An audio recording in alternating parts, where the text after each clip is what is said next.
Assalamualaikum, we are from Group 5 and our title is Theory of Contract Al-Akkad. And these are our presenters or our group members, which is Nur Aisyah Irdina, Nur Anis Imiza, Mimasaf, Muhammad Amin, and Nurina Aimuni.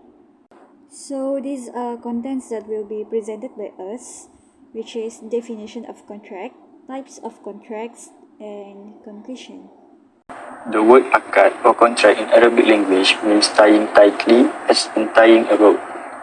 The word akad carries the meanings of covenant and fulfillment. Covenant refers to a formal agreement that is legally binding.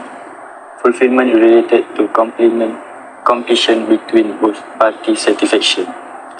Al-Akkad, in the two parties upon themselves and undertaking to do something.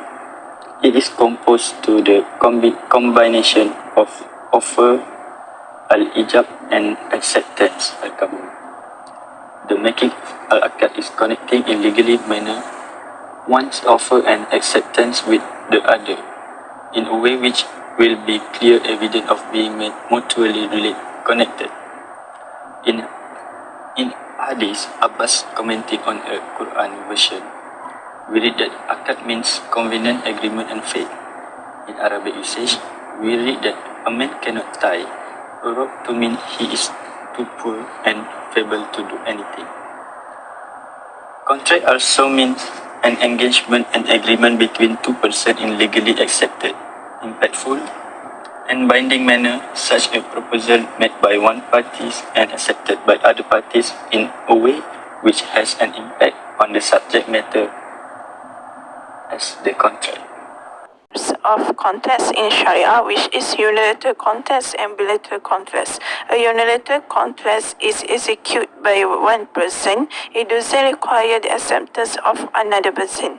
This step is not made by promise. It requires the offer, which means someone who has agreed to act pursuant to the contract to perform an act that the offerer requests. One example of this contract is when an offerer puts up a reward sign for their last dog.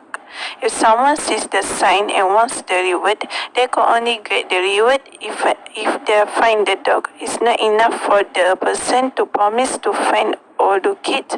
The person must find the dog to earn the reward money. Nobody is required to search the dog, but whoever wants the rewards must find the dog. Is a bilateral contract. A bilateral contract is a two-sides contract made by two parties. Most Islamic commercial transactions are based on the bilateral contract, such as contract of sale. This contract is requiring the consent of both parties.